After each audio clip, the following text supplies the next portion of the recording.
est maintenant avec Jordan, qui est juge à cette compétition. Donc là, avec tout ce que les autres freestylers ils ont dit auparavant, il y a plein de questions à te poser, hein. Ok, Donc, j'ai hâte d'y répondre. Je me sens genre. Vous êtes enquêteur, monsieur?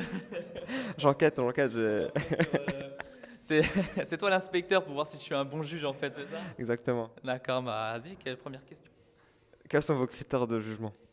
Moi, je vais juger la performance globale. C'est-à-dire, je vais regarder l'originalité, parce que c'est ce que je préfère, même si ce n'est pas le plus important, mais originalité, difficulté, variété, c'est-à-dire ne pas se répéter. La musicalité, la présence sur scène, la propreté aussi. En fait, j'englobe tout. J'englobe vraiment tout. Et si le battle il est très très très serré et que les deux méritent, bah après c'est très subjectif. Après c'est le style que je préfère, qui m'a le plus touché, le style le plus logique, le plus fluide. L'identité artistique en fait, qui prime au final. Si c'est serré, c'est l'identité artistique qui prime. Donc on va prendre l'exemple du battle français là, Lubin contre Tristan. Donc là c'était très serré. Et donc qu'est-ce qui a primé? Toi tu as voté pour Lubin, il y avait 4-1 pour Tristan. Ouais. Donc qu'est-ce qui t'a fait voter pour Lubin? Ce qui m'a fait voter pour Lubin, c'est le nombre de nouveautés qu'il a mis dans ce battle en fait. Mais c'était très serré en fait. C'était très serré. Tristan méritait, mais il le mérite, il a gagné d'ailleurs.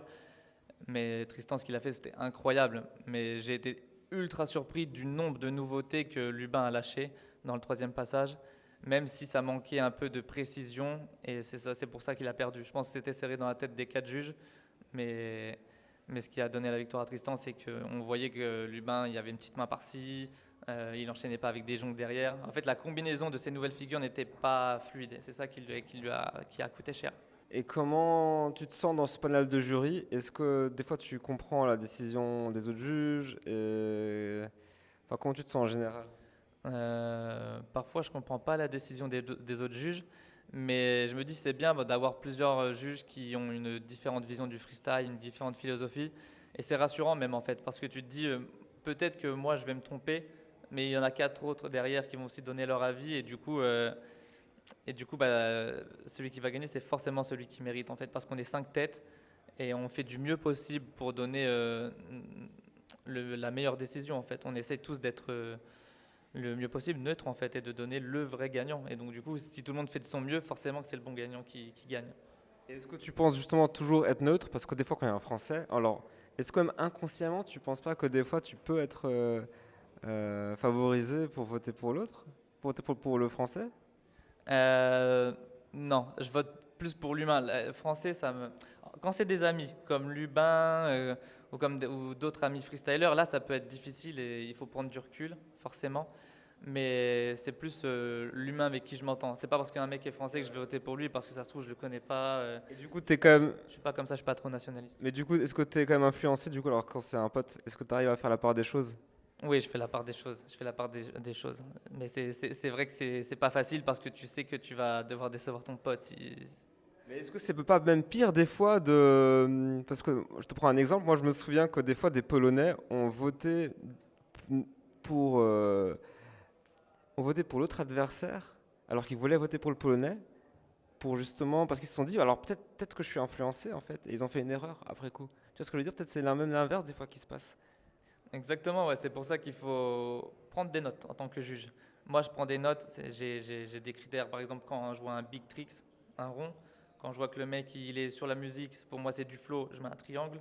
Quand je vois qu'il drop la balle, je mets une croix. Et en fait, j'ai mes codes à moi. Et une fois que c'est super serré ou que mon cœur il est engagé parce que c'est quelqu'un que je kiffe ou que j'admire, et ben je reviens tout de suite sur mes notes pour me recentrer, pour prendre du recul et me dire ok bon.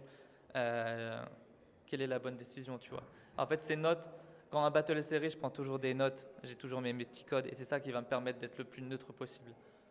Dernière question, est-ce que en tant que juge, tu assumes toujours tes choix? C'est-à-dire tu te dis pas des fois, ah ouais, lui, là je vais voter pour lui, mais là ça va faire bizarre si je sors une grosse tête à cause de moi. Surtout si tu as 5 juges et tu es le dernier à prendre la décision, il y a 2-2.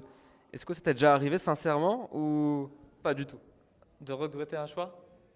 Non, mais de changer en fait, de pas assumer ton choix jusqu'au bout, de dire je vais voter pour lui, mais après je sais pas, il se passe un truc dans la tête, un petit process. Il fallait que tu me répètes la question, c'est pour ça.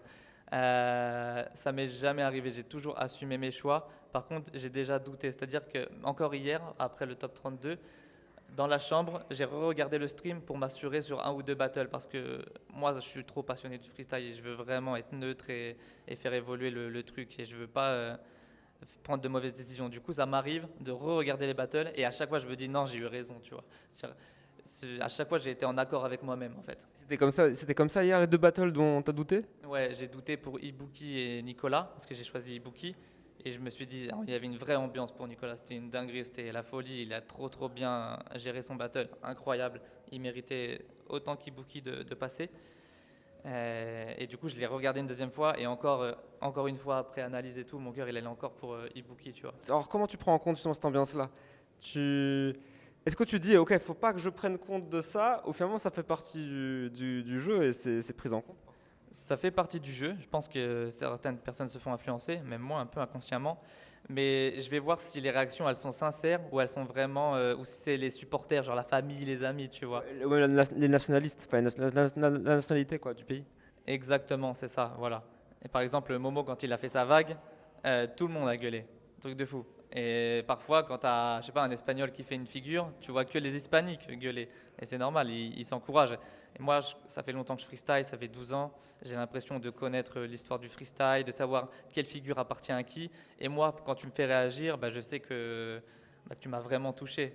Et je sais quand est-ce que je réagis parce que c'est mon pote qui freestyle ou quand est-ce que je réagis parce que j'ai vu un nouveau truc qui m'a choqué. D'où l'importance d'avoir des juges qui connaissent vraiment le freestyle et ce qui se passe en ce moment et dans les dernières années, quoi.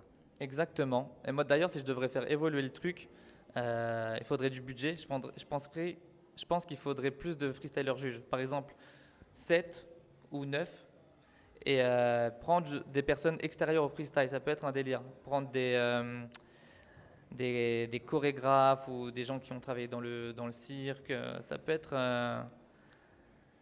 intéressant en fait. Une personne, tu vois. Parmi tout le panel, une seule personne. Mais du coup, c'est très important d'avoir des juges d'expérience. Ouais.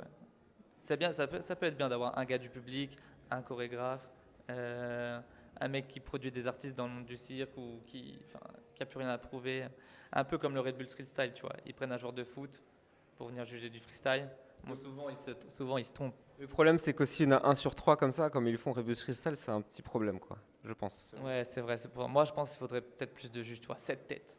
7 juges, là, vraiment, tu peux pas te tromper. Ouais, comme dans certains battles de break, ils sont 7 ou même 9. Hein. Mais Exactement. Mais en breakdance, en ce moment, ils augmentent le nombre de juges justement pour avoir plus de neutralité, pour pas que ça devienne trop politique. un mot de la fin. Le mot de la fin, c'est vous me faites tout ce kiffer, les Français. Et j'espère que vous allez aller dans la compétition et qu'un jour je reviendrai pour vous montrer que c'est moi le meilleur. Aïe, aïe, aïe. Aïe, aïe, aïe. Allez, bonne chance à toi. Merci les gars, c'était cool.